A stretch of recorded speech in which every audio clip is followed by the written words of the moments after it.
TV 2020 ekranlarından merhaba sevgili izleyenler. Gündem Özel programında Diyalog Medya Grubu Genel Yayın Yönetmeni Reşat Akar'la birlikte sizlerleyiz. Hemen bugün ele alacağımız konuları sizlerle paylaşalım. Evet, Rum yönetimi kuzeydeki mülklerin yabancılara satılması gerekçesiyle 3 yabancıyı tutukladıktan sonra Kuzey Kıbrıs'ta inşaat faaliyeti gösteren bazı şirketlerin ve şahısların isimlerini deşifre etti. Güney Kıbrıs'ta yayınlanan Politis gazetesinde yer alan isimlerin Yeşiller Partisi tarafından hazırlandığı iddia edildi. Yaşanan bu gelişmelerin Kuzey Kıbrıs ekonomisi üzerindeki etkilerini konuşacağız. Yaşanan gelişmeler üzerine bir açıklama yapan Cumhurbaşkanı Ersin Tatar, dayatmalarla masa zorlanıyor dedi ancak milli siyasetten geri adım atılmayacağını belirtti. Çok sayıda müteahhit ve emlakçı yaşanan gelişmeler nedeniyle güneye geçmekten çekinirken bugün özellikle Metehan sınır kapısında karşılıklı geçişler nedeniyle aşırı yoğunluk yaşandı. Geçiş yapanlar İşlemlerin kolaylaştırılmasını istediği konuyla ilgili röportajlarımız var. Onları sizlerle paylaşacağız. Bir diğer konumuz arızalı jeneratörlerin bir kısmının tamir edilerek hizmete girdiği açıklanmış olduğu halde elektrik kesintileri devam ediyor. Bugün yine adanın değişik bölgelerinde kesintiler yaşandı. Vatandaşlar bu soruna çözüm istiyor. Konuyla ilgili röportajlara yer vereceğiz. Son olarak da Bakanlar Kurulu Kuzey Kıbrıs'ta yaşayan 2 kişiyi yasaklı göçmen ilan ederken 7 kişinin de adaya girişini engelledi. Söz konusu kişiler arasında Interpol'ün kırmızı bültenle aradığı şahıslar da var. Ayrıntılarını ele alacağız. Evet, buyurun Reşat Bey. Evet, herkese hayırlı günler dileyerek başlayalım. Hayırlı bir gün Cuma gününden inşallah güzel haberler bizimle birlikte olur diyoruz ama maalesef olamıyor. Dün bizi dinleyenler hatırlayacak, programın sonlarına doğru bana bir müteahhitten, emlak şirketi sahibinden bir mesaj geldi ama Yunancasını okuyamadım, çözemedim demiştim. Meğer İngilizcesi de vardı. Sonradan gece geç vakitte buldum. O gönderen arkadaş kendi isminin de yer aldığı 24 tane emlakçının veyahut da inşaat müteahhidinin veyahut da emlak satıcısının isminin ve şirketlerinin yer aldığı bir liste yayınladı Güney'deki Politis gazetesi. Bugün tabii bu çok önemli bir konu. Kuzey Kıbrıs ekonomisini derinden sarsacak bir konu. Onunla başlamak istiyorum ama onun da öncesinde hatırlarsanız daha önce dövizde hareketlilik olduğu zaman yayınladığımız bir kısa klip vardı. Onu izleyelim.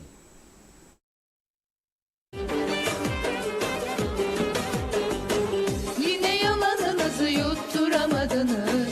Atıp tutuyorsunuz boş boşa. Ayarını gülüm tutturamadınız. Bakınız dolar 10 lira. Sen dolarla mı maaş alıyorsun? Ne olmuş dolar onsa? Dış minnaklar, dış güçler bizi kıskanıyor Avrupa.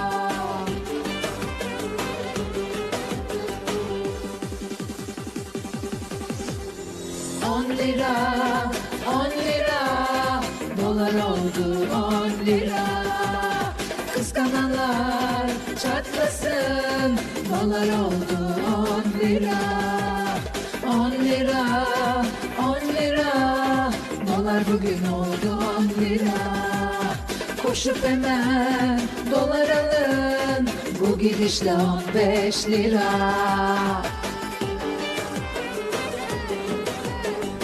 Tarif edeyim, öğreteyim sana sade suya makarna. Gazı yaktın mı kol gibi fatura, evde geziyoruz kabanla. Gavur dediğiniz bozuk parasıyla hesap ödüyor boğazda. Sen de burada porsiyonunu küçült, rezil ol çoluk çocuğuna.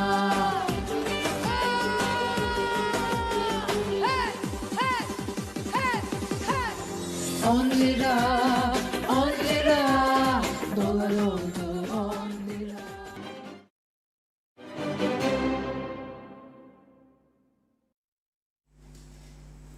Evet, dolar olmuş 10 lira diye kıyamet kopmuştu biliyorsun. Şarkısını da yaptılar bunun. Bugün dolar 34 lira. Dolar. Türkiye'deki aksam doların telaffuzu bu şekilde. Dolar diyorlar. Bilmiyorum niçin. Dolar, biz dolar diyoruz. Türkiye'de dolar diyorlar. Şimdi dolar 34 oldu ama biz tabii günlük bir yığın meseleyle uğraşıyoruz. Domat 100 lira. Ne bileyim kokmuş bamya bu kadar. Ne bileyim işte şeftali düşmedi.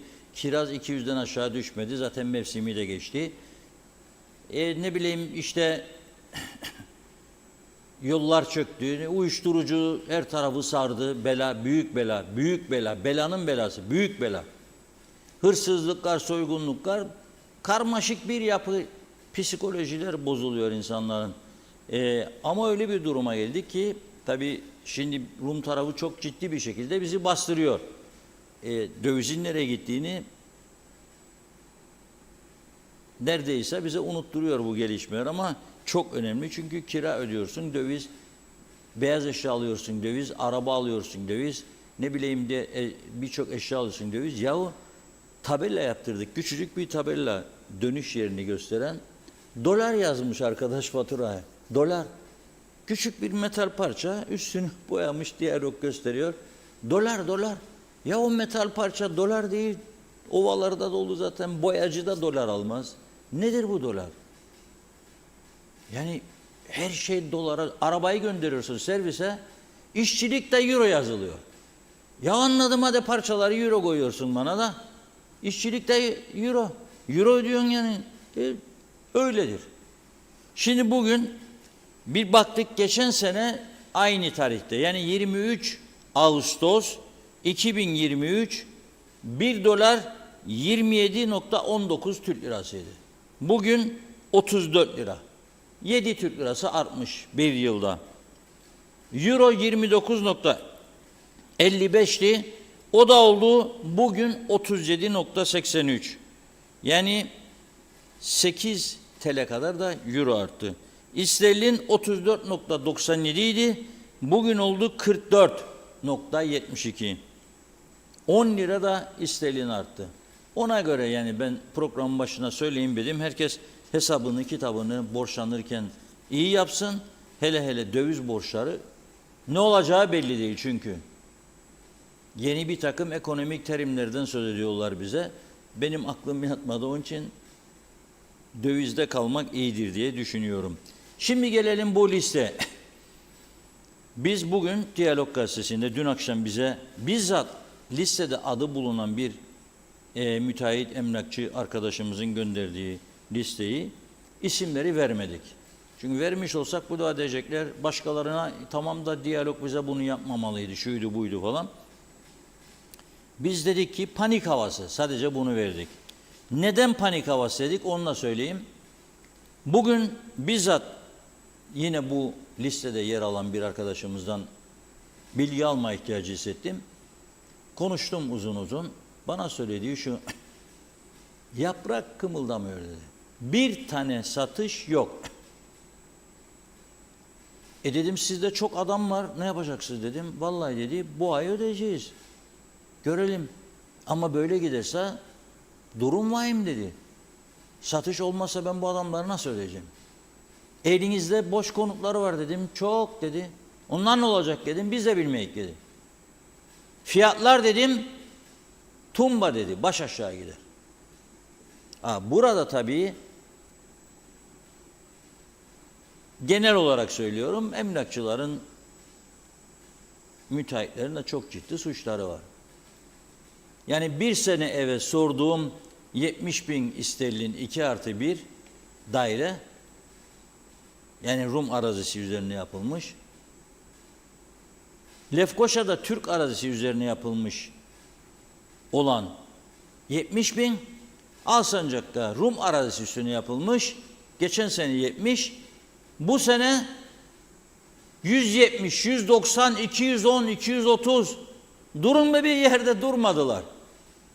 Yürü kardeş de korkma, alırlar bu Ruslar geldi, İsrailler geldi, İranlılar geldi, merak etme patlayacak, soldan tokat sağdan tokat dedi bazıları.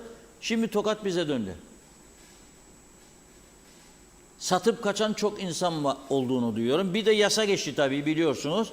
Yabancılara dediler ki Bir taneden fazla alamam. Şimdi adam sözleşmeyle avukata da vermiş 1500 sterling garanti alsın diye kendini sözleşme yapmış satanından satıcıyla alıcı arasında. Sözleşme var. Tapu dairesine götüremez çünkü devlet izin vermez. Bir hale yerden geçecek. Güvenlik soruşturması şu bu falan filan. Onun için dediler bu da yasaldır. Yasalarımıza göre uygun. Sonra bu memleketin yasaları ne kadar kalıcıdır? Biri der ki nedir kardeşim bu değiştirin bunu dedi mi hemen Allah derler. Birkaç ayda değiştirirler. Değiştirince bu defa ne oluyor? O sana daha önce verilen güvenceler havada kalıyor. Şimdi dediler ki 3 tane var mı elinde? 3'ün biri kalacak sadece dediler. 3'ün ikisini satacaksın. Adam kime satacağım diyor. Öteki de yabancı o da alamaz. Zaten onun da elinde 3 varsa ikisini satacak. 5 varsa 4'ünü satacak. Yerliler içerisinde senin 70 bin sterlinlik daireyi 200'e sattığın adama 220'ye hangi yerli hakkını oynatmış yerli alacak? Zaten hangi parayla alacak? Dolayısıyla balon şu anda patlamış vaziyette. Bakın balon hava kaçırır dersem yalan olur. Balon patladı. Balonun patladığını ne zaman tam anlayacak ülke? Böyle etrafta renkler çoğaldıkça sarı, kırmızı, yeşil, mavi, beyaz, turuncu falan filan o zaman aman anam diyecek herkes. Çünkü bu zincirin halkaları vardır. Emlak işi durduğu zaman hırdavatçıların işleri durur. Alüminyum kapı pencereciler ki ben bir tanesini 1,5 yıldır beklerim. Allah iyiliğini versin. Bir ofis var. Evraklarımın olduğu arşivlerimin. Ya değiştireyim dedim. Gitti baktı da mevcutlar düzenleyelim falan filan. 1,5 yıl. Çünkü çok yoğun işler. Buradan alacağı para nedir? Buradan alacak 1500-2000 dolar. Oradan alır 150 bin 200 bin dolarlık sipariş gelir. Bir anda. Abi der 3 ayda bitireceksin bize falan filan. Fabrika alarma girer. Hep oraya çalışır. O bitmeden başkası gelir. Abi der bize bitireceksin 3 ayda. Bu defa alarm o tarafa döner. Şimdi bütün ilgili sektörler, beyaz eşyacılar. Ya bir çamaşır makinesi aldım diyor adam. 2 haftayı geçti daha gelmezler getirsinler bana makineyi kursunlar. Çok yoğunuk abi çok yoğunuk abi diyorlarmış. Hadi şimdi de yoğun olun bakalım. Şimdi durdu. Daha duracak. Ya o binaların içindeki beyaz eşyalar ne yapacaklar acaba onu merak ediyorum. Şimdi nereye gidecek bu beyaz eşyalar? İçindekiler gidince. Çürüyecek kalıp binalarda satamazlarsa eğer. Aynı şekilde inşaat malzemesi satıcıları. Lavabo fiyatları güm, tuvalet fiyatları güm, banyo fiyatları, duş kabinleri güm, devamlı güm güm da güm güm. Bütün sektör alıştı bu işe güm güm güm. Abi geliyor talep geliyor boş ver kap parayı doldur. Çocuğun arabayı da değişecek. Cherokee, Jeep falan filan uçacak. Geçtik kapıların önünden geçerken gösterdik de bunları Rumlara. Adamın içi yanar. Şimdi bıraktı Garava'da yani Alsancak'ta. O orada sürünür. Sen de Garava'dakilerini satarak binen 350 bin poundluk arabadan geçen oradan Ferrari ona meraklılara hava atacaksın diye Lamborghini süren koyan bayanları da güzel bayanları gezdirin içinde de onlar da zanneder ki sen hakikaten gerçek zenginliğindir bu. Buraya döndü iş. Gelelim daha da önemlisine. 690'da ne dedi? Otogalericileri başkanı. Bu üst stüdyoda daha çok yok 2 ay. 690 tane gayetli var dedi. Ne zamandan beri 690'la galerici oldu bu ülkede? 69 taneydi belki de 3 sene önce. Sonra 3 sene içinde 69 oldu 690 ama o dedi ki bu gayetlilerden daha fazla da kaçak var, gayet dışı var dedi. Adam gider bir yere galeri kurar, doldurur içine araba, kaydı yokmuş meğer. Kim soracak bunu? Kim soracak? Çünkü bakanlar bakmayanlar kendilerinden kavga eder. Biri hükümeti bozarım der, o biri hadi boz der bakalım gösterip zaten. Ya da dur be kardeş yapma şimdi sırası değil kurultay var derler falan. Böyle oldu bu. Tam bir Republic of Forever. Başka bir şey söyleyecektim ama olmaz. Şeyime gitmez yani. Kültürüme gitmez. Yani şaka ederim ara sıra ama devletin ciddiyetini de bozmam tabii ki. Devlet ciddiyeti devlettir. Devlet dediğin zaman böyle esas duruşta durman lazım. Ben onun için saygılıyım. Başkalarının yaptığı yapmam. Hakaret etmem devletimi. Ama öyle hafiften şakayla karışık yapar. Yani bir şeyler söylemek lazım. Söylemesek de olmaz yani. Yani şimdi öyle salatasız şey yenir mi ya? Kebap yenir mi yani? Guru ya kebap. Yanında salata da olması lazım. Yoğurt veya cacık olması lazım. Şimdi o sektör ne olacak? Bu ülkenin ihtiyacı araba mezarlıkları vardır her tarafta.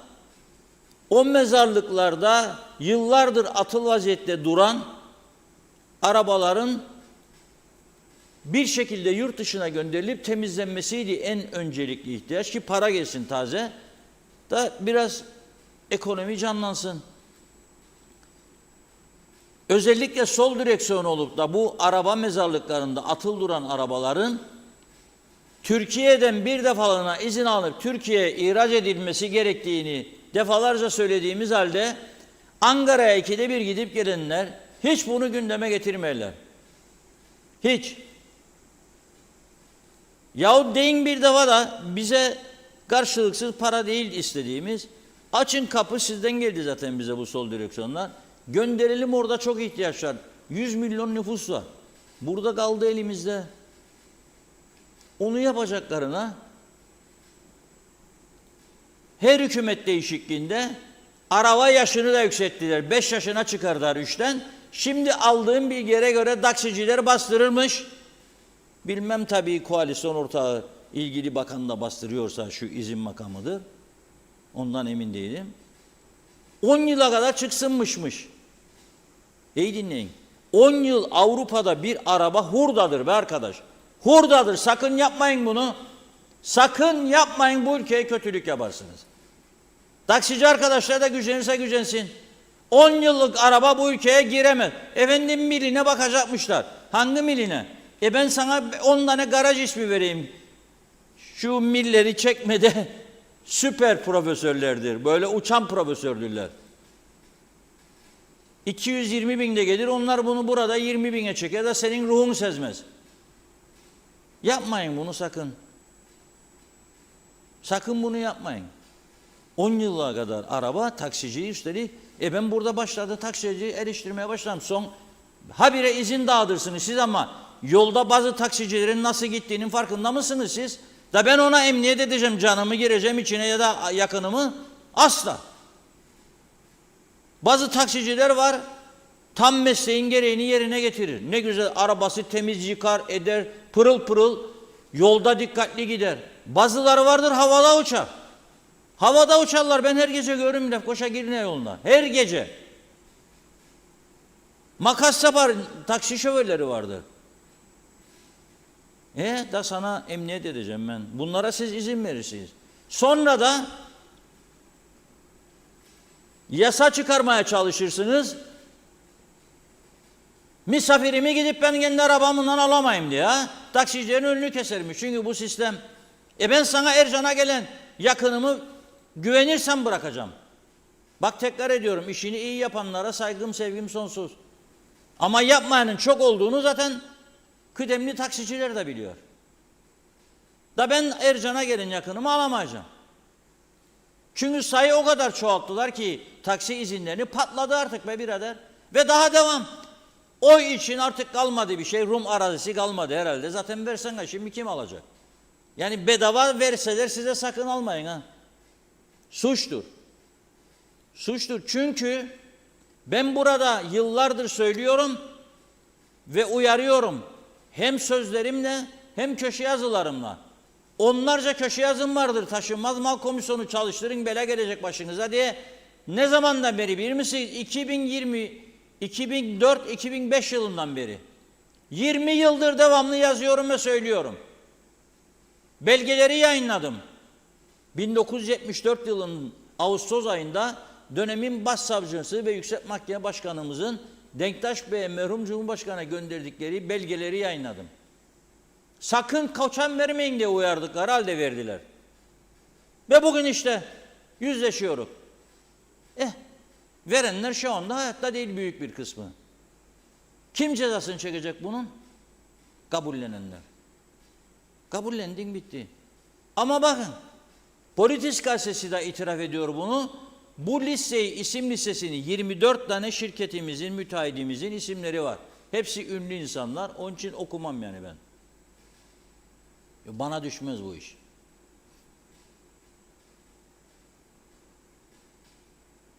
Devlet bilir bunu. Ama bakın, buradan çok uyarı yaptım ya, dedim bunu. Benim aklıma kalan 2010 mu 12 mi ne derim devamlı. Sonra dün Politis gazetesinin yazısını okuyunca meğer 2006 yılıymış. Rumlar 2006 yılına kadar kuzeydeki mülklerin satışıyla ilgili bir yasa geçirmediler. Uluslararası hukuk diyerek beklediler. Uluslararası hukuk da 1974 yılının Ağustos ayında dönemin başsavcısı Oktay Feridun ve Yüksek Mahkeme Başkanı Necati Münir Ertegün, ikisine de Allah'tan rahmet diliyorum. İkisi de uluslararası alanda isim yapmış hukukçuydular. İngiliz hukukunu ve Türkiye hukukunu çok iyi biliyorlardı. Dediler ki, Denktaş Bey'e o zaman sordu, Rumlardan kalan askeri karargahlar ve cephanelikleri imha edebilirsiniz, satabilirsiniz.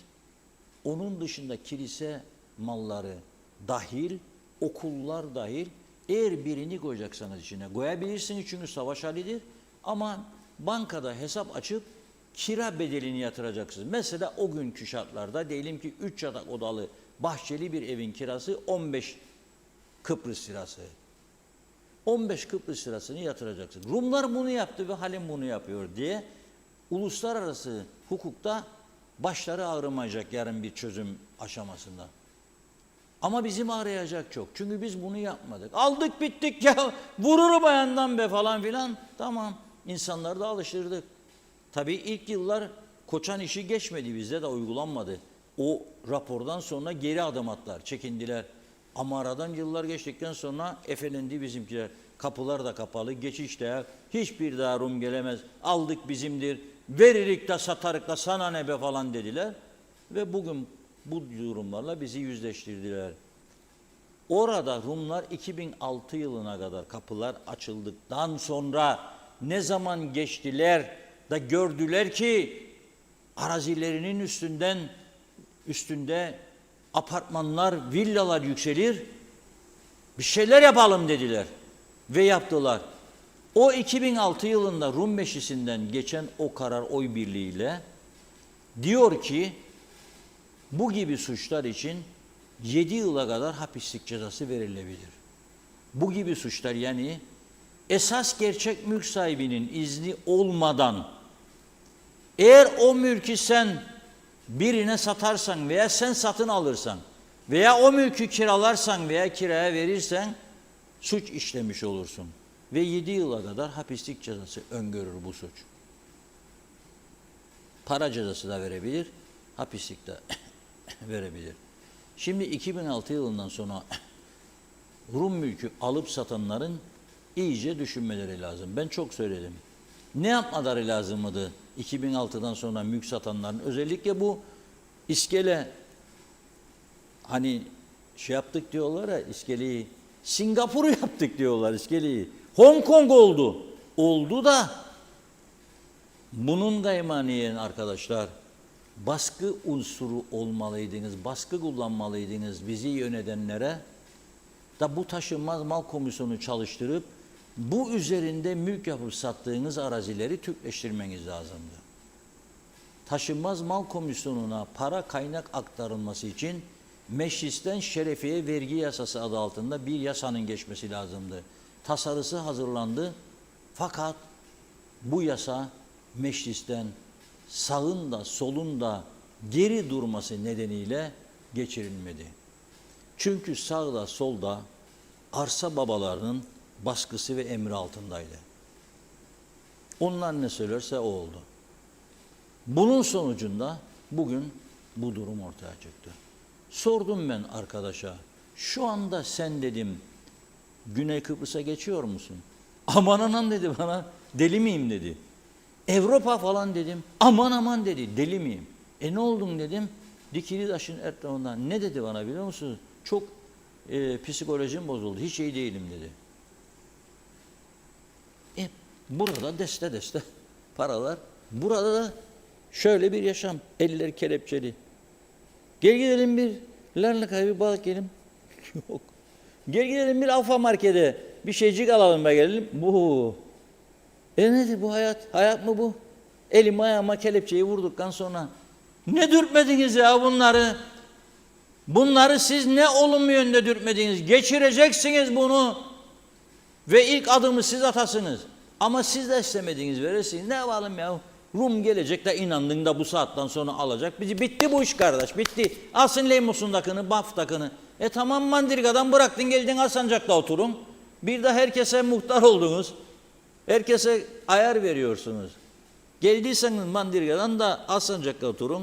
Garava'da yani. Yarın saat edinde geri gideceksin Mandirga'ya. Sordum ben bizde de bir arkadaş var.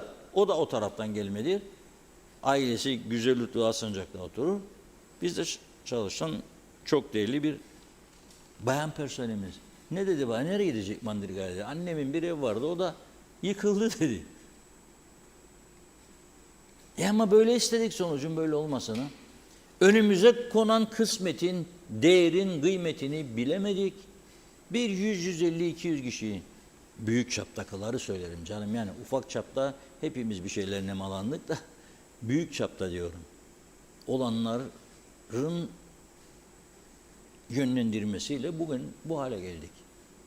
Durum vahimdir.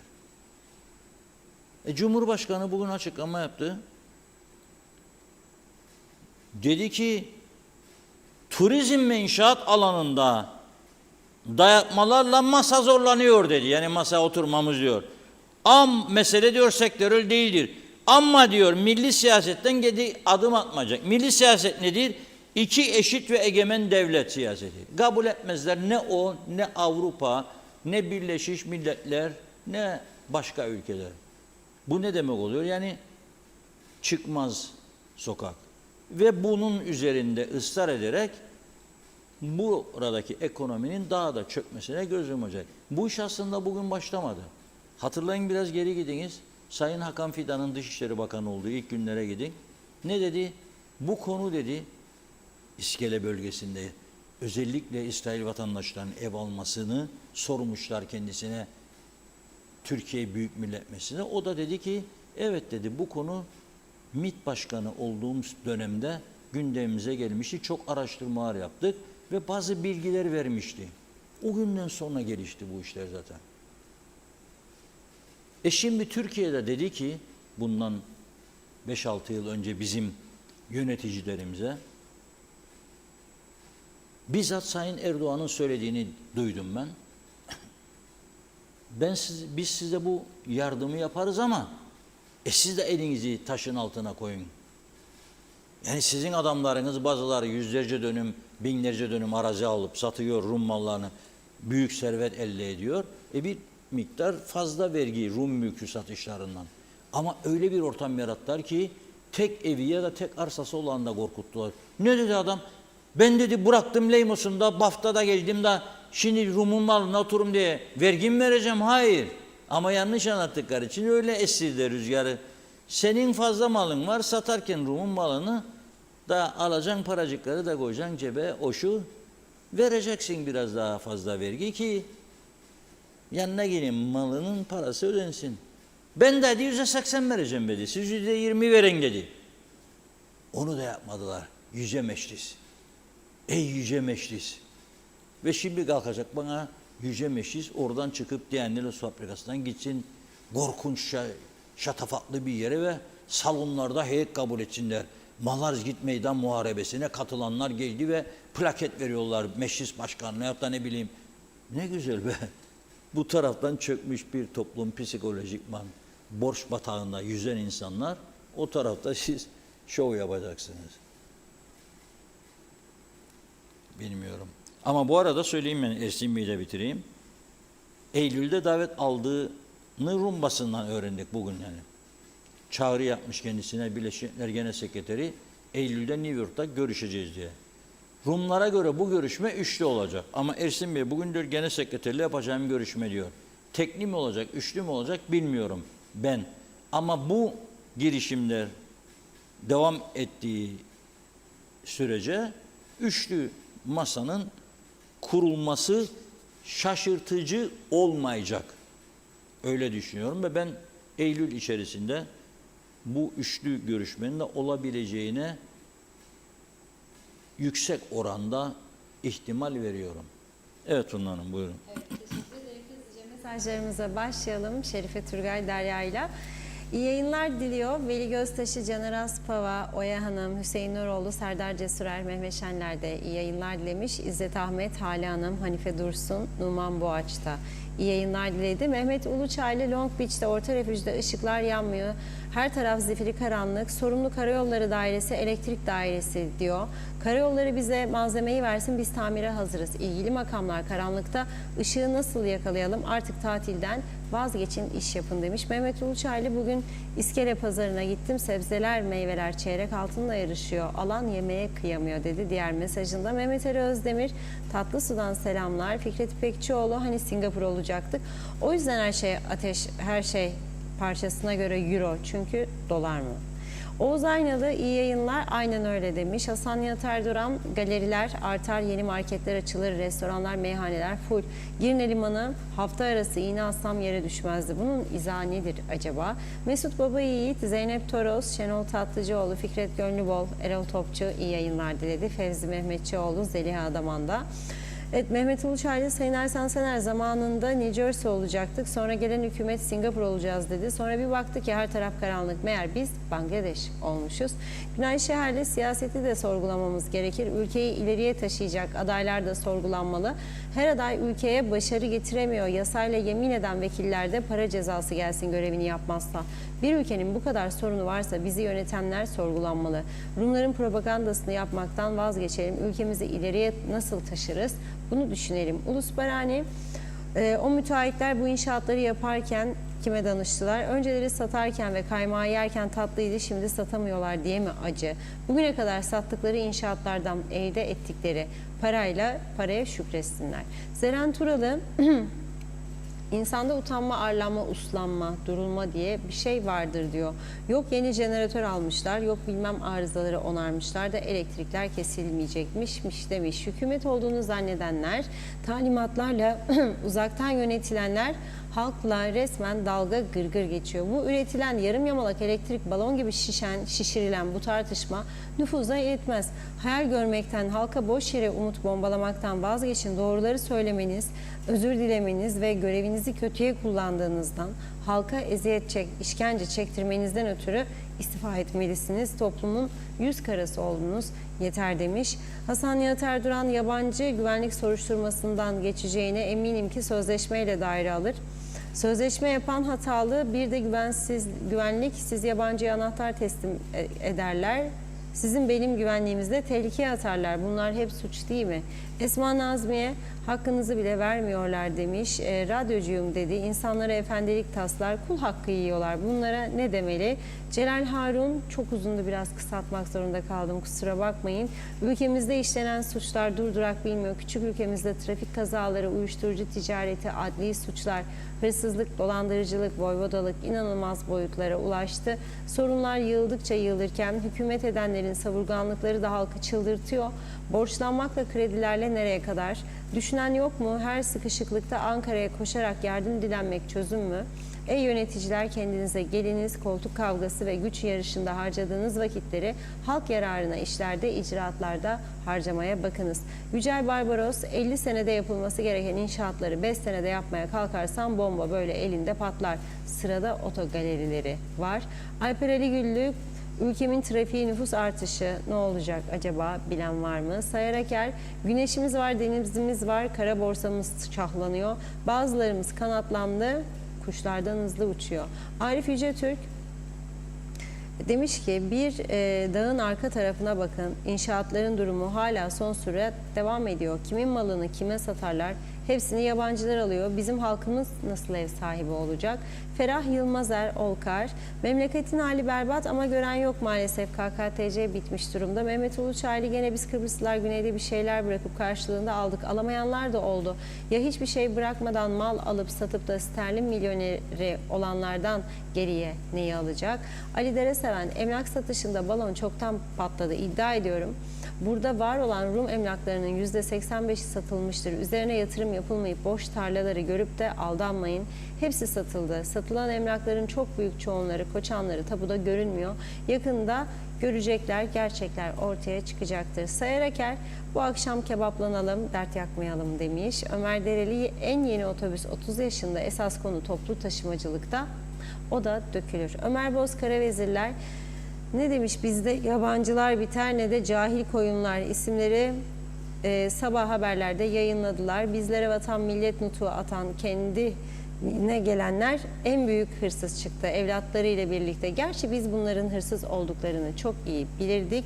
Boyunları kızmış. Orasını okumayayım. Esma Nazmiye, bakanın biri bugün durmadan yatırımcı çağırır. Nereyi satacak, kalmadı ki hiçbir şey. Nazime Nalbant, herkese tüm sevdiklerine iskeleden selamlar. Evet, ne yaptılar? Bugün yine elektriği kestiler. İkinci kez gene kesmişler bir sabah. Bugün diyor gelmeseydi gündem özel programını göremeyecektim. Biz dedik ki artık inşallah maşallah kesmeyecekler diye sevinmiştik. 2 gün sürdü sevinç.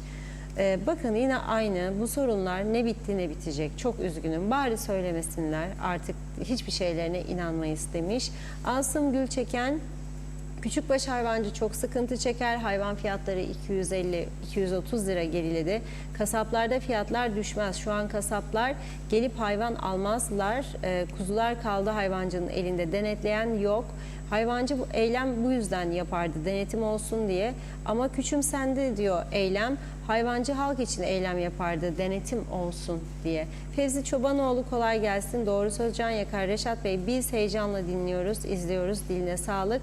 Mehmet Uluçaylı, iskelede inşaatlar son sürat devam ederken arabaların gideceği yol da kalmadı. Yollar ağır tonajlı yük taşıyan araçlara dayanamadı. Çökmüş durumda.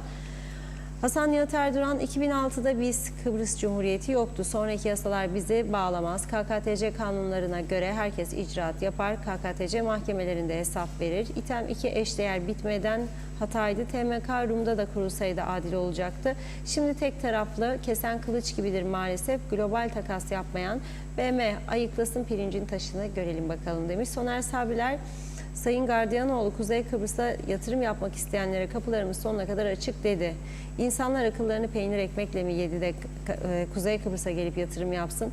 Elektrikler her gün kesiliyor. Rumların toprağına fabrika kurmanın, iş yeri açmanın tehlikeli olduğunu bilirler demiş. Raif Özyanık Usta, kolay gelsin dedi. Ekibe teşekkür etti. Bir iki mesaj daha okuyalım. Fikret İpekçioğlu, vallahi billahi diyor, bu siyasetçilerin konuşmasınlar. Tam bir komedi.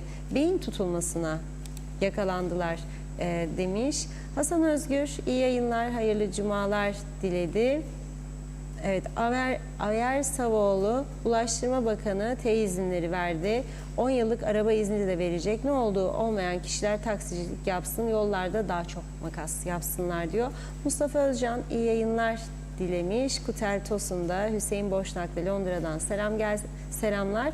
Emir Şayan, kolay gelsin dedi. Demre Coşkun, bir an önce Birleşik Federal Kıbrıs kurulmalı. Ne kadar Rum malı satan sahtekar varsa tutuklanmalı demiş. Mehmet İnancı'yı da okuyalım. Bu uyuşturucu belasına karşı uyarılarınızı yetkililer duymalı Reşat Bey diyor Mehmet Bey. Evet, yine devam edeceğiz. Çok teşekkür ediyoruz. Buyurun. Evet, şimdi bazı izleyiciler diyor ki İnşaatlar devam ediyor. Bazı diyor ki yok çok kazanıyorlar falan. O oldu canım, yani kazandıklarını zaten söylüyorlar onlar da. Söylemeseler de görüyoruz zaten. Biz şimdi bugünden sonrası için konuşuyoruz. Adamın şimdi başladığı son aşamasına gelen bir inşaatı varsa tabii ki bitirecek. Yani belki satar umuduyla. Umutlar tükenmez, unutmayın bir. 2, bundan sonrası gelecek mi? Odur mühim olan. Yani düğmeye basılalı daha 3 gün 4 gün. Şimdi Güney Kıbrıs'ın cezaevinde, Lefkoşa Rum Merkezi cezaevinde 2 tane yargılanmayı bekleyen tutuklu var. Birisi Sezar sitelerinin yapımcısı, grubun başkanı, kurucusu Simon Aykut orada. Onun çocukları kırmızı bültenle aranıyor o günden beri. 9 Eylül'de başlayacak. Kısa bir süre kaldı Simon Aykut'un yargı süresine. 23 Eylül'de de yine merkezi cezaevinde tutuklu bulunan Alman vatandaşı Eva Hanım'ın yargısı başlayacak.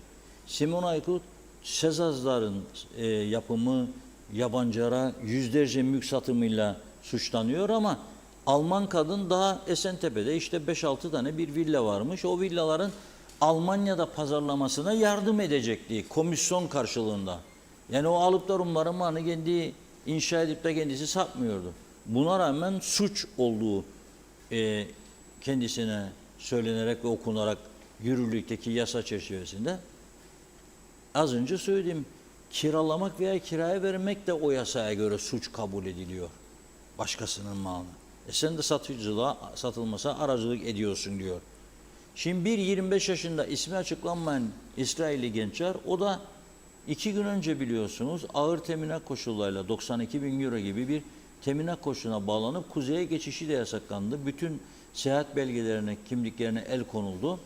Güneyde bekliyor. Onun da Ekim ayı, 10 Ekim galiba duruşması başlayacak. Şimdi dün itibariyle yeni bir atılım yapıldı. Yeşiller Partisi'nin bunu açıkladığı iddia edilerek 24 kişilik bir isim listesi açıklandı. Bunlar da hep yerliler, yani ağırlık var. 1-2 tane yabancı var içinde gördüğüm. O da gene birisi işte Simon Aykut'un çocukları falan. Ama diğerleri yerli bildiğimiz ünlü şirketlerin, İskele'de özellikle yoğun işleri olan. Bunun durdurulması için Kuzey Kıbrıs Türk Cumhuriyeti makamlarının Ankara ile çok ivedi görüşmeler yaparak bir taraftan da müzakere sürecini başlatarak durdurulmasını sağlamaları lazım.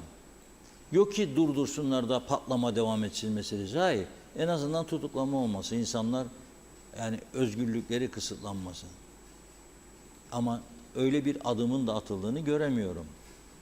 Ha bu saatten sonra taşınmaz mal komisyonu çalıştırılacak, para bulunacak edecek, ona da pek ihtimal vermiyorum. Şimdi peki bu güneyden kuzeye veya kuzeyden geçişleri nasıl etkiledi bu durum? Etkiledi mi acaba? Çok merak ediyordum. Ve şimdi Beyarmudun'dan da bir video geldi. Önce bu Beyarmudun'daki kısa videoyu arkadaşlar böyle ben konuşurken getirirseniz gönderdim rejiye. Oradan gönderdiler bana. Aşırı bir yoğunluk varmış Beyarmudu sınır kapısında. Zaten biliyorsunuz özellikle Larnaka havaalanından uçacak olanlar da daha çok o kapıyı tercih ediyor. Oradan geçiyor, Larnaka'ya kısa bir mesafe kalıyor. Bakın oradan geldi. Uzun araç kuyrukları gidiyor Beyarmudun'da. Şimdi diğer taraftan da Abdullah Su İçmez. Havada, karada, denizde. Bugün kaptı kamerayı, gitti Metehan'a. Çünkü Metehan'dan geçmeye çalışan bir arkadaşımız telefon açtı. Dedi ki 40 dakikadır geçemiyorum dedi. Sonra 1 saat 10 dakikada geçmiş. Ecel teri döktü. Çünkü bir taraftan da yol tek şeride düşürüldü orada. Külliye inşaatı var ya, o külliye inşaatı nedeniyle tek şeride düşürdüler. Yorulsunlar yani, bir külliyemiz olacaksa eziyet çekilecek tabii. Hiç yani zahmetsiz hiçbir şey olmaz hayatta. Öyle değil mi? Yani kadın 9 ay çocuğu karnında taşır da doğurur. Sen de geçeceksen güneye, alışveriş yapacaksın falan, cezasını da çekeceksin yani öyle. Hemen geçmek diye bir şey olamaz. Bekle 1-1,5 saat, 2 saat. Hastaneye gideceğim, o ayrı. Neyse Apo bir de şey başlattı. Ömer'le birlikte yürütecekler bu işi. Alo ihbarattı. Önümüzdeki hafta size onun telefonlarını falan detaylarını hep vereceğiz. Ama bugünkü röportajlarını birlikte izleyelim.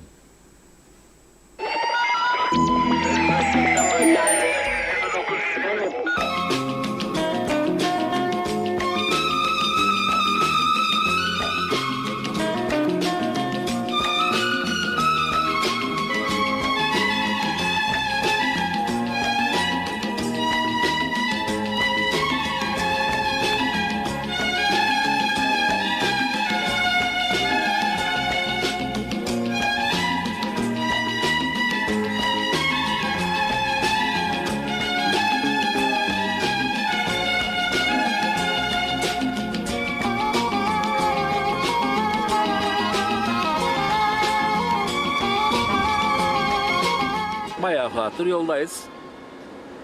Genişletme yapacaklarına daraltma yapıyorlar. Kapıların kapanması için ellerinden geleni yapıyorlar. Ama bu Kıbrıs halkı ne güneyde ne kuzeyde bu kapıların kapanmasına izin vermez. Bu başımızdaki soytarılara mesajım olsun. İstediğiniz kadar, istediğiniz zorluğu çıkarın. Kıbrıs'ın güneyinde de kuzeyinde de bu kapıları kapattığınız anda güneydekiler güneyi, kuzeydekiler kuzeyi başınıza yıkar. Ne yapılması gerekiyor? Bir kere bu yolların, kapıların çoğaltılması gerekiyor. Farkındaysan marketlere artık Rumlar gelmiyor. Neden gelmiyor? Çünkü fiyatların arttığından dolayı artık Rum tarafı daha ucuz olduğu için gelmiyor. Bir de üstüne üstlük insanlara kötü davranıyoruz. Bize de kötü davrananlar yok mu o tarafta? Tabii ki var. Faşist her yerde faşist yani kısacası. Onun için başımızdaki zihniyetlerin bir an önce defolup gitmesi lazım kardeşim. Maalesef işkence. 10 dakikalık yolu 1,5 saatte gidiyoruz. Ne yapılması gerekiyor? Yani daha farklı bir sistem uygulanması gerekiyor. En azından dokunmatik gibi yani çipli bir sisteme geçseler en azından bu kadar da kuyruk olmaz. Vallahi bu sıcaklarda yandık tutuştuk. Hiç bilmem ne için yaparlar bu işleri. Lüzum bu trafiği açsınlar, düzeltsinler. Bir an önce bu sıcaklarda hiç çekilmez. Yapmadan önce bu işleri daha doğru düzgün bir yol açacaklar ki bu sıkıntı yaşanmasın. Bir de kapılarda lüzum başka insan çalıştırsınlar. Olmaz böyle. Yani 1 saati geçti burada yoldayız. Doktora gidecek, yetişmeyecek. Odur yani bütün sıkıntımız, olay. Bunları daha güzel bir şekil yapsınlar. Baştakilerimiz çok güzel bir şey olur. Geçişler gitsin gelsin, karşılıklı alışverişler olsun. Biz böyle isterik. Ama nedir? Bu barikatın buradan geçmek bize işkencedir. İşkence olur yani. Çünkü doktorumuz var, ilacımız var. Yani her şey için mecbur oraya giderik, buraya giderik. Onlar gelir öyle. Tam 1 saat oldu, geçemedim. Bu insanlar da uçağı kaçıracak. Bunun kim ödeyecek bedelini bilmiyorum yani. Ne yapılması gerekiyor? Hiçbir şey olmaz. Biz usandık. Hiçbir şey olmaz. Memlekette de hiçbir şey, başımızdakilerde de hiçbir şey olmaz. Ancak saray yaparız. Saray yollarını yaparız. Şehir içinde lastikler kopacak üstünde. O kadar çok çukur var ki. It's not good. Problem? Can't live like this. Saattir yoldayız. Ne yapılması gerekiyor yolların daha düzenli olması için? Bir an önce düzenlenmesi lazım. Gerekirse 3 vardiya çalışılması lazım. Yani vatandaş çok sıkıntı yaşar. Hastalık sebebiyle Rum tarafına geçenler de var. Bu şekilde olmamalı bence. Trafiği kaçırıyorum, kusura bakmayın.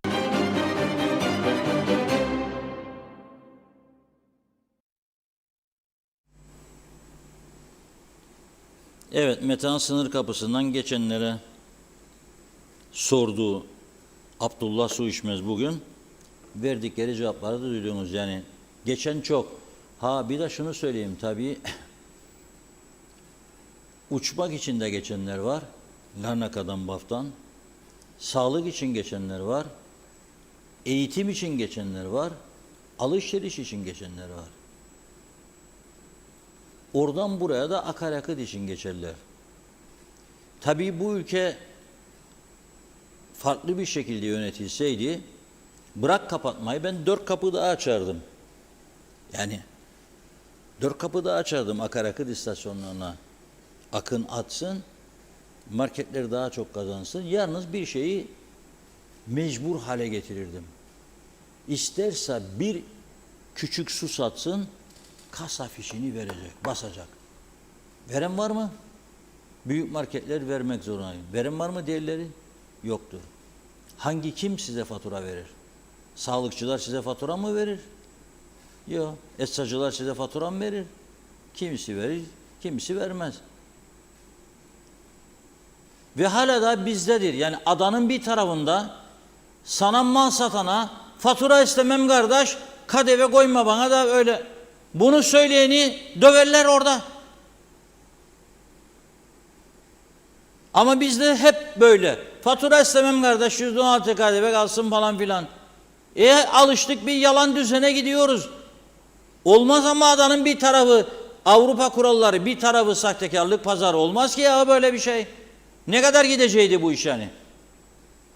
Şimdi bugün bu sistemi destekleyenler, onay verenler var ya, 2 yıl sonra, 3 yıl sonra siyasetten ayrıldıklarında onlar da diyecekler ki ya biz hata yapmıştık, o zaman şunu yapmalıydık da yapmadık da akla başım da bakla başım. Hatta ben de seni bekleyeceğim ömrümün sonuna kadar. Sen ne gün gelecek de ak başım değilsin de ben o zaman umutlanayım.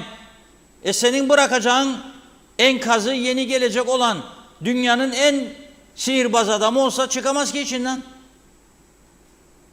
Ayrıca da savaşa girmesi lazım. Döverler adamı şimdi. Ama ben söylüyorum.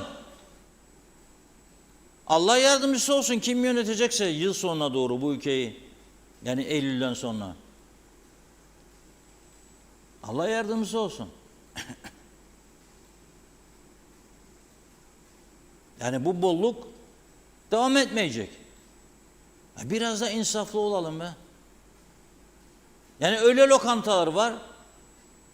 Aynı kalite Rum tarafında %40, %30, %50 daha ucuz olmaya başladı bizden. Sorsan bu diyecek domates 100 lira. O da alır 140 lira. Ya bir şişe şarap, marketteki fiyatını biliyorum 180 lira. Ya bir restoranda 550 lira, birinde 850 lira, birinde 1200 lira.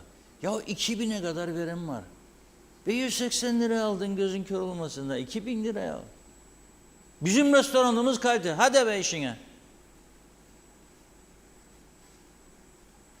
Denetleyen yok, bakan yok, hesap soran yok, fatura isteyen yok. Sipariş şişiğinde para toplarlar. Bazıları.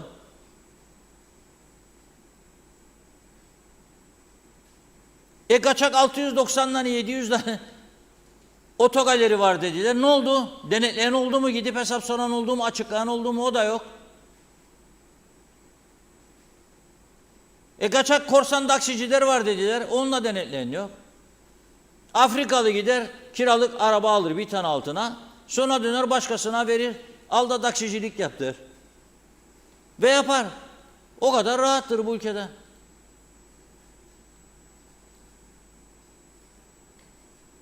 Bir de imaj olarak çok kötü bir imaj yarattı. Neredeyse her hafta 1, 2, 3 sigara kaçakçısı yakalanıyorlar ne havaalanında. Bizden yani. 120 karton, 140 karton sigara kaçak, 6 kilo tütün. Bu Kıbrıs'ı Türkler hep böyle mi diye bir soru işareti çıkar ortaya. Ondan sonra bizi istemezler diyoruz. Nasıl? Adam gibi olalım ya biraz. O böyle bir düzene alıştık. Buradaki ne yaparsan yap yapanın yanına kar kalır. İşte dün mesela okudum size o eşinin arazisini falan filan, Recep Bey'in durumunu. Bugün daha birçok mesaj geldi bana özelden. Recep Bey meğer birçok insan varmış dolandırdı. Öyle iddialar var. Ben iddiayı ortaya koyuyorum. Yaşı 76, sen verdin 5 yıl hapislik mahkeme 20 yıla kadar verebilirdi. Şimdi yargının gücünü de yarı yarıya etkisizleştirdiler. Bu tip suçlarda diyor 3'te 1'ini çektikten sonra şartlı tahliye isteyebilir. Yani 20 ay çektikten sonra bırakın ben de gideyim. Güle güle. Büyük paralar var. Milyon paralar var çekilen.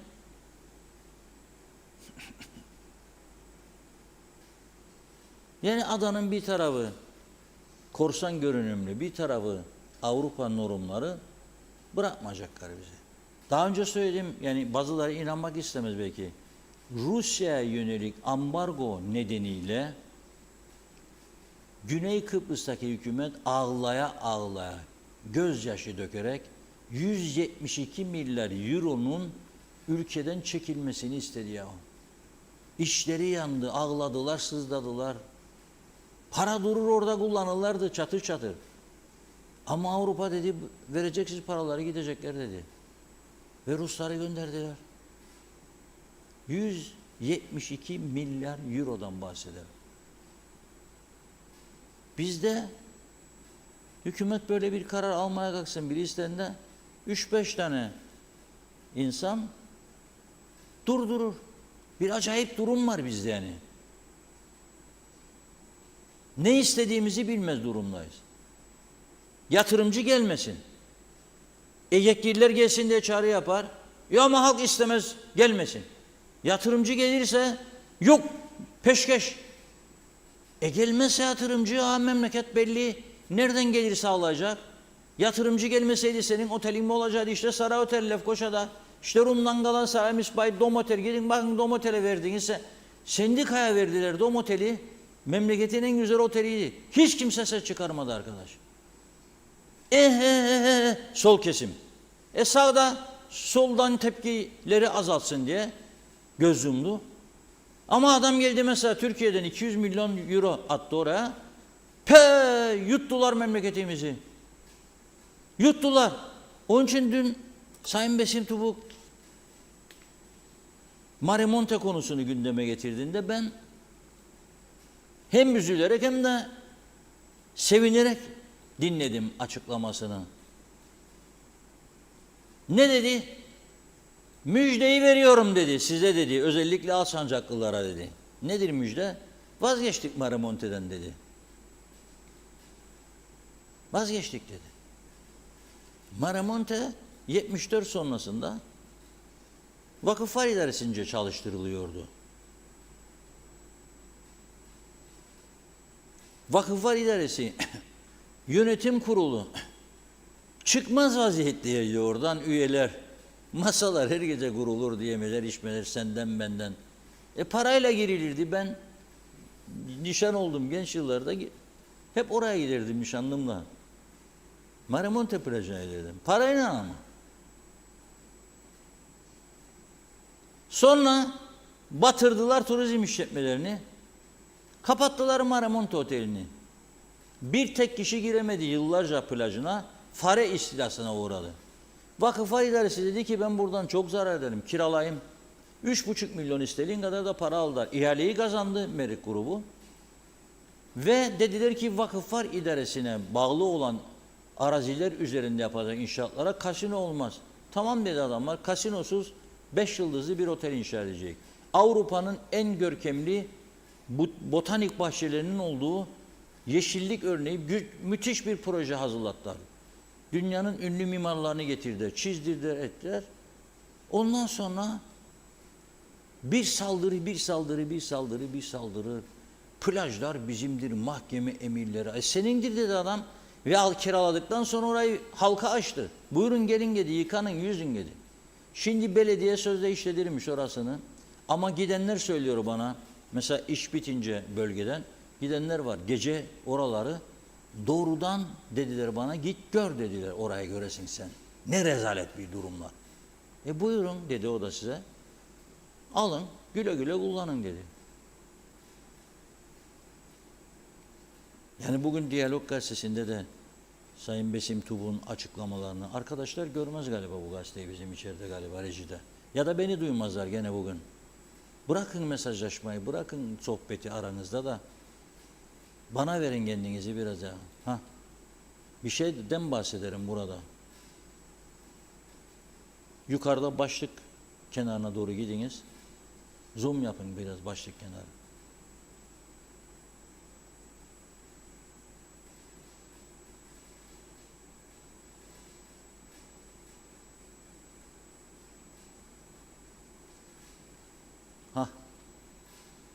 Aferin be. Nihayet.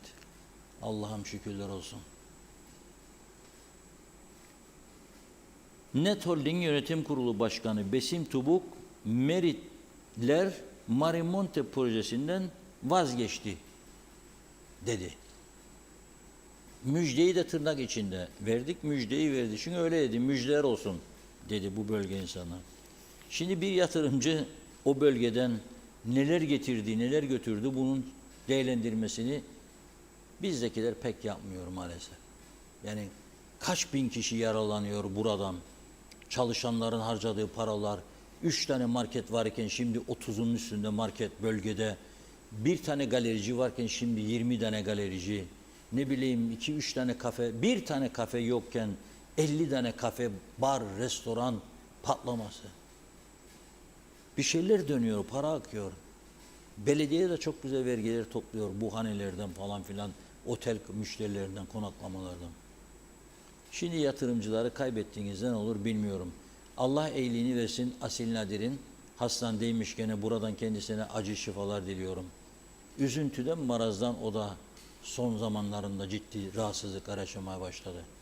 İlk oteli, Jasmine Court'u büyük paralar harcayıp açacağı zaman özel bir de uçak Noble Air'ı kurmuştu.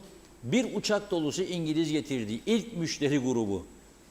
Adamlar otobüsten ineceklerinde davul zurnacı buldular karşılarında. İngilizler dedi acaba bizi törenle mi karşılıyorlar dedi. Meğer o davul zurnacılar turistlere içeri giremezsiniz, grev var bu iş yerinde diye konmuş oraya. Davul zurnayla kovuyorlar turistleri. Biz bu haldeyiz. Budur zihniyetimiz. Bunun için bu günlere geldik. Ve tabii ki herkes, her ülke yarattığı düzen içerisinde ya var olur ya da yok olur. Sonuçlarına katlanacağız bunların elbette. Buyurun Funda Hanım. Mesajlarımıza devam edelim. Fatih Kaplan hayırlı yayınlar diliyorum. Çok güzel demiş. Başarılar. Gülüz Önsal iyi ki varsınız. Handan Felek, Erdal Yarkın, Aynur Yüzügüler, Zarif İnce, Hatice Mamin iyi yayınlar diledi. Barış Adalı, yolumuz yok ama geleceğe yürüyoruz öyle mi? Elektriğimiz yok ama az zamanda büyük işler başardık öyle mi? Enflasyon ve sterlin aldı başına gidiyor ama Avrupa bizi kıskanıyor öyle mi? İnternetimiz yok ama çağdaş bir dünyanın parçasıyız. Suç aldı başına gidiyor ama barışın teminatıyız. Yok demiş Beytan Balkalsın. Not diyor engelliler açlıktan ölüyor. Celal Harun, önce devlet olma sorumluluklarını yerine getirin, sonra saygı bekleyin. Yazın en sıcak gecelerinde vatandaşı sıcağa, karanlığa mahkum ediyorsunuz. Tekrar soruyorum, bu kadar malı mülkü dağıtırken ve nüfusu taşırken ihtiyaçların ne kadar olabileceğini hesapladınız mı, yoksa saldım çayıra Mevlam kayıra mı diye yola çıktınız? Aynaya baktığınızda kendinizden memnun musunuz? Bu memleketin zor günlerinde bile sizin zulmünüz kadar zulüm görmedi. Demiş, sonunu okumayayım. Mehmet Bey, Lefkoşa ağaca, yeşilliğe ve çiçeğe hasret bir şehir. Olan ağaçlar da kurudu. Sinem Tonyalı, Londra'dan iyi yayınlar diliyorum. Güzel program yapıyorsunuz, tebrik ediyorum demiş. Hasan Nihat Erduran, canın hesabını vermeyenlerin mahkemesi malın hesabını sorma hakkını nereden buldular? Birleşmiş Milletler uyur mu yoksa hukukçu mu? Yok. Alpay Erişken, pantolonu olmayan bazı insanların dünyanın malını aldılar. Adam beleşten mal aldı, satar milyonları yaptı. Bu insanlar anlaşma ister mi? İster, istemez tabii. Ye babam ye demiş. Ali Dere Seven, emlak sektörü çökmüş, emlakçılar zor durumdaymış. Hepsi yalan. Bu sektörde çalışanlar kısa zamanda öyle kazançlar elde ettiler ki ömür boyu harcasalar bitmez diyor. Salih Efe, 2025'te fiyatlar %40 daha da artacak. Bu durum istenilerek bekletiliyor. Mehmet İnanca, mülkler konusunda çok uyardınız Reşat Bey ama dinlemediler. Şimdi kimse ağlamasın. Ahmet Mahşeker, Turkcell ev internetlerine aylık 235 lira öderken şimdi mesaj atıp 659 lira yaptığını bildirdi. İstedikleri fiyatı koyarlar. Kim hesap sorar? Hükümet nerede? Kader Güner'i, bir şey söylemek istiyorum. Zamanın Bakanı Ayşegül Hanım, İskele ve Karpaz'da imar planlarını çıkartıp yabancılara satarken bunların olacağını bilmiyor muydu? Sırf para gelsin diye izinler verildi. Şimdi bunlara hesap sorulmayacak mı? Ben parti tutmuyorum. Doğrunun yanında olmak istiyorum. Benim kanımca bu konuda adalete hesap vermesi gerektiğine inanıyorum demiş. Araştırma yapın. Siz yaparsanız yaparsınız demiş. Hasan Nihat Erduran, yargılananlar hep beraat edecekler. Tutuklanmaları bile hata, komplo. Maksat ateşkesi bozma. Ali Dere Seven, bu sabah vekilin biri TV'de konuşuyordu.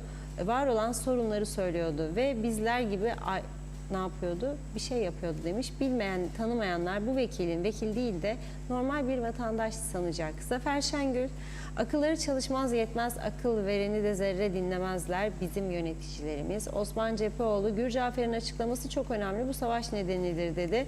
Sen Yahudi'ye toprağı sat, al sterlinleri, sonra böyle bir açıklama yap. Bu ülkede kim yatırım yapacak? Böyle politikacılar KKTC'yi nereye götürecek? Osman Rakibet, güzel bir yayın olsun demiş.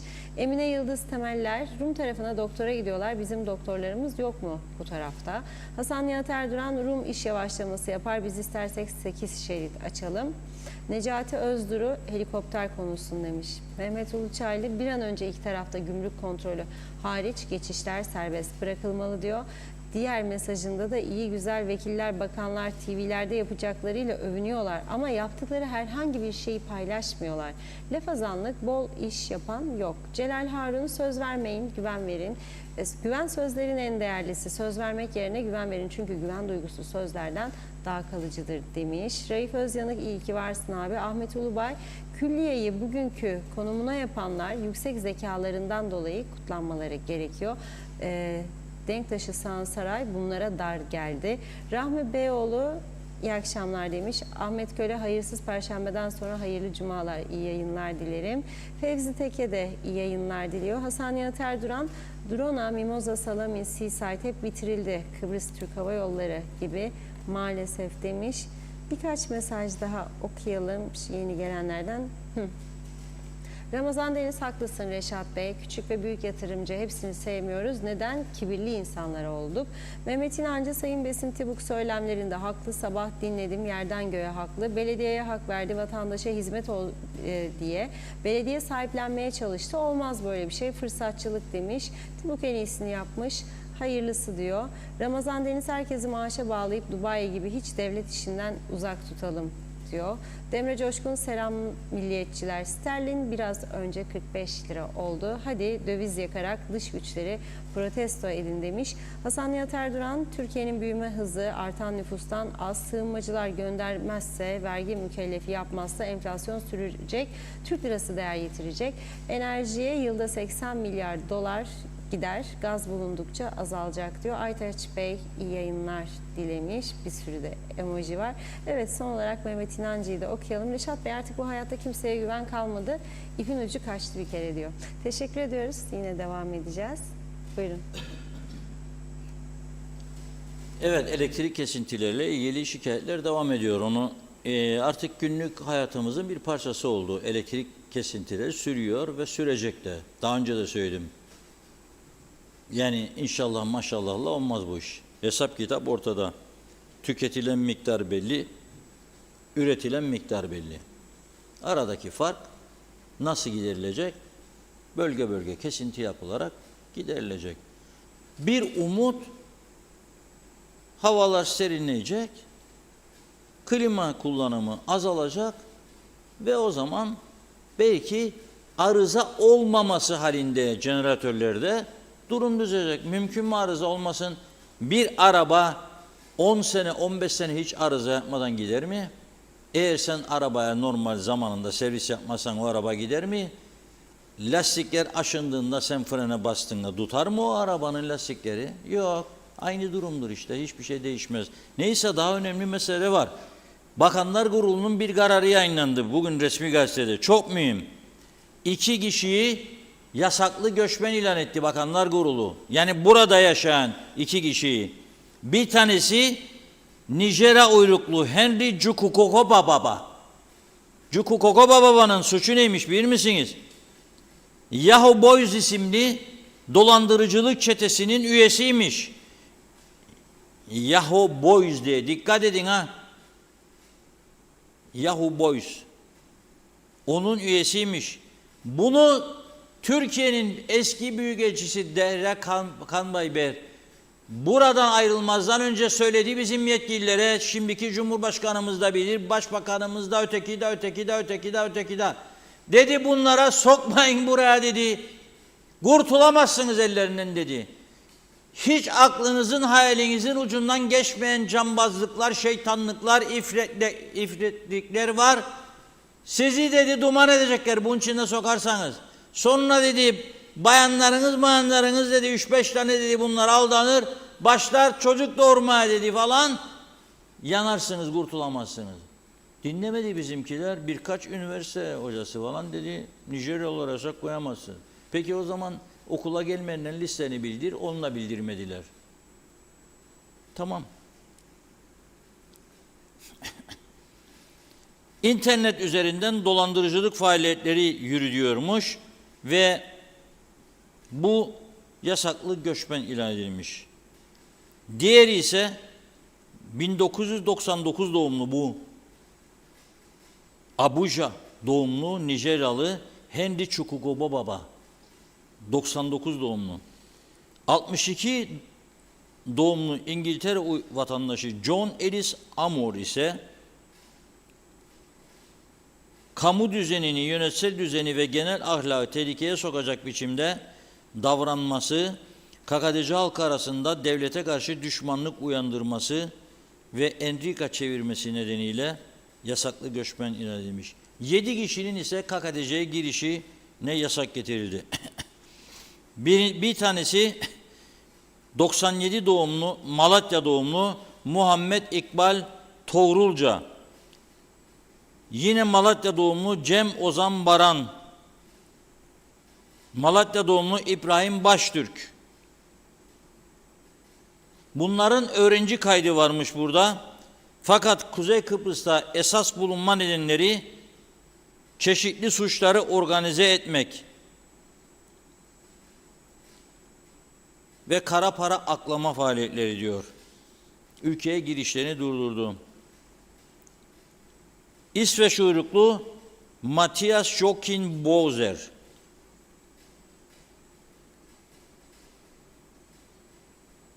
Bunun neden yasaklandığı ülkeye girişi izah edilmiyor Bakanlar Kurulu kararından.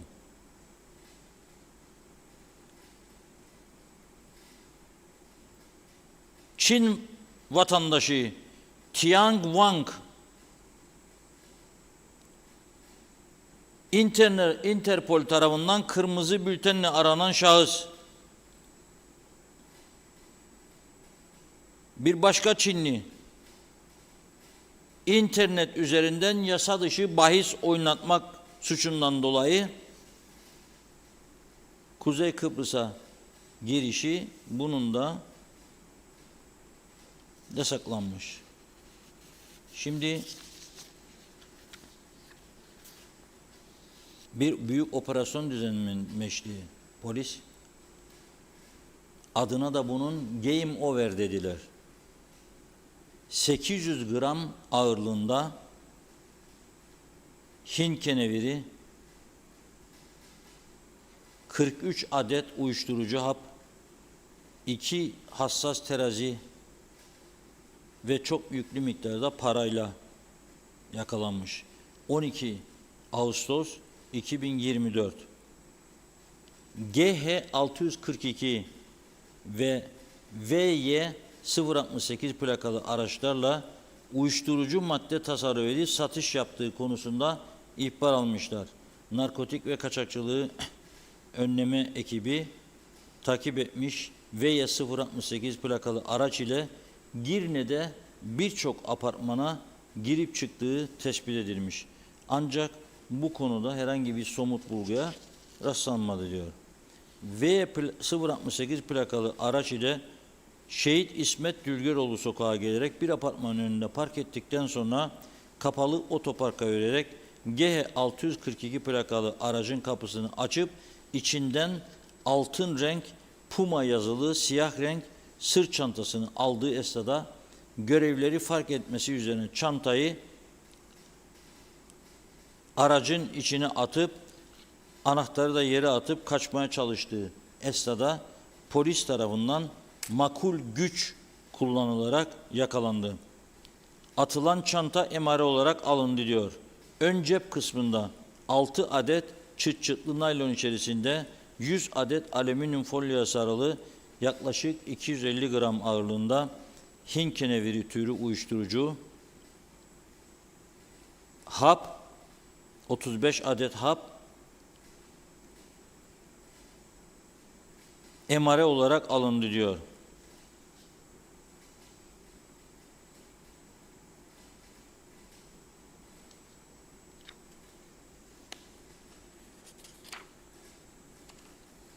Gene aracın içerisinde hassas terazi, 28 adet küçük çift naylon, 40 adet alüminyum folyo parçası bulup onları da el koymuş polis ve 6 gün tutukluluk emri vermiş kendisine.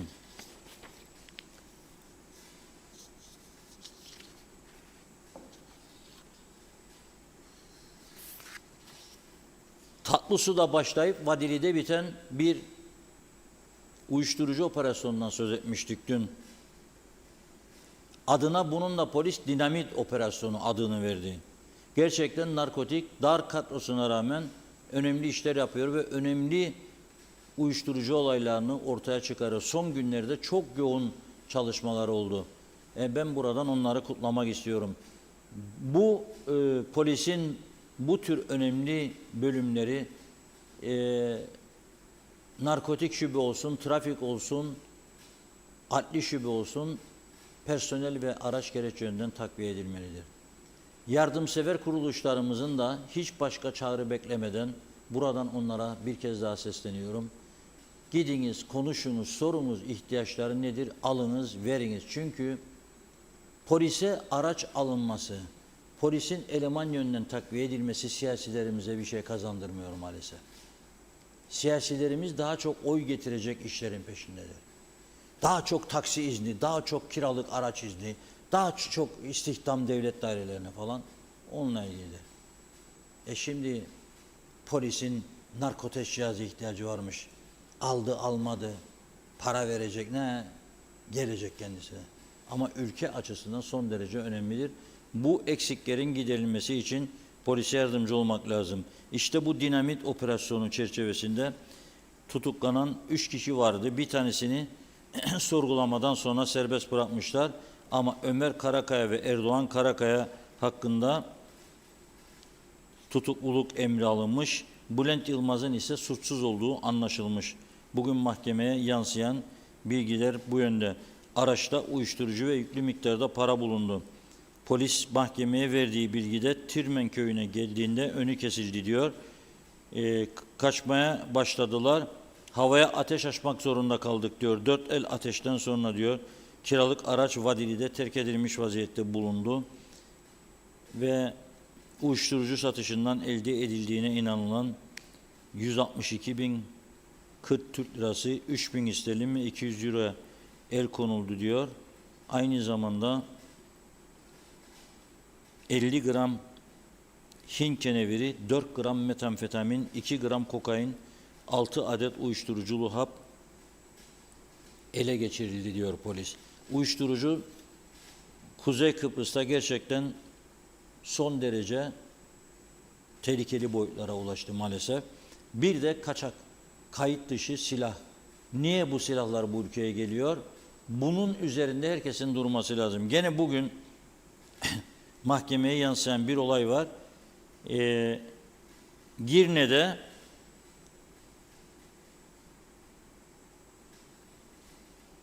Beşparmaklar Caddesi üzerinde faaliyet gösteren süpermarketin otoparkı içerisinde bir arama yapmış polis. Mehmet Uçar'ın tasarrufunda Taurus marka siyah renk 7.65 milimetre çapında bir tabanca görüyorsunuz, tabanca orada ve 7 adet de canlı mermi ele geçirmiş. Bugün mahkemeye çıkarıldı. Mahkeme kendisine 6 gün tutukluluk emri verildi. Yani günlük yaşantımızda artık uyuşturucu, kanunsuz silah, bu gibi suçlar gerçekten sürekli artış gösteriyor ve ürkütücü boyutlara ulaştığını görüyoruz. Hangi biriyle baş edecek polis? Kolay bir iş değil. Bu ülkenin güzel bir temizliğe ihtiyacı var. Yani Bakanlar Kurulu kararını okudum. 2 kişiyi deport, 7 kişinin girişine yasak. Güzel bir haber ama deport edilecek binlerce insan var bu ülkede. Binlerce. Kaçak yaşıyorlar. Çoğunun nerelerde yaşadığını herkes biliyor. Peşine düşüp Bunları ortaya çıkarması lazım. Yapar, yapmazsa herkes bu ülkede korkuyla yaşamaya devam eder. Evet, son mesajları alalım Funda Hanım. Hızlıca. Gürel Candaş, ülkeye giren yabancıya cebinde kaç para var diye sormayız girişte. Sormadığımız sürece hırsızlıklar bitmeyecek maalesef demiş. Engin Sedat Öz'ün ne Salamis ne Maramonte ne diğer oteller batmadı, verildi. 2 misli fiyata devlete tekrar satıldı. Özelleştirme sevdasından gittiler. Domotel sendikaya kaldı, kurtuldu demiş. Ramazan Deniz, tüm yapılan işlere ortak edelim. Sevinsinler, kabul ederler yatırımcıyı, borçları ödesinler, sonra üzülsünler. Sayar Eker, diplomasızlar hepimize hakim diyor. Mehmet İnancı, sizde tecrübe ve dik duruş var. Reşat Bey, kutluyorum demiş. Son olarak Halil Anıldı da, her gün Diyalog gazetesi alıp okuyorum, derin düşüncelere dalıyorum. En az 5-6 sayfa kriminal olaylarla dolu. Aklınıza gelen veya gelmeyen işlenmiş suçlarla dolu. Ne oluyor, nereye gidiyoruz diye kendime soruyorum. Siz Sayın Reşat Bey her gün TV 2020'de yaklaşık 1,5 saat günde bu ülkenin sorunlarını, sıkıntılarını dile getirirken çözümleri ve yapılması gerekenleri de söylüyorsunuz. Çıkış yolu gösteriyorsunuz. Her gün halkın nabzını ve sıkıntılarını dinleyerek ekranlarda ilgililere aktarıyorsunuz. Ama nafile demiş, her geçen gün daha kötüye gidiyoruz. Biz ailece bu ülkeden umudumuzu kestik. Ülkeyi terk etmek istiyoruz. Evi de satılığa koydum demiş. Allah hakkımızda hayır eylesin dedi. Tema Yavaş iyi yayınlar dilemiş. Kemal Osman Ceyhanlı da iyi yayınlar, iyi mutlu hafta sonları dedi ve mesajları tamamladık. Çok teşekkürler. Buyurun. Evet, bugün gündemi bu şekilde tamamlamış olduk. Pazartesi gününe kadar bir hafta sonu molamız var, biliyorsunuz, her hafta. Pazartesi inşallah, maşallah güzel haberlerle birlikte oluruz. Sizlere iyi hafta sonları diliyoruz. Evet, biz de size teşekkür ediyoruz. Tamamlıyoruz sevgili izleyenler. Ben de sağlıklı güzel bir hafta sonu geçirmenizi diliyorum. Yeniden görüşünceye dek hoşça kalın.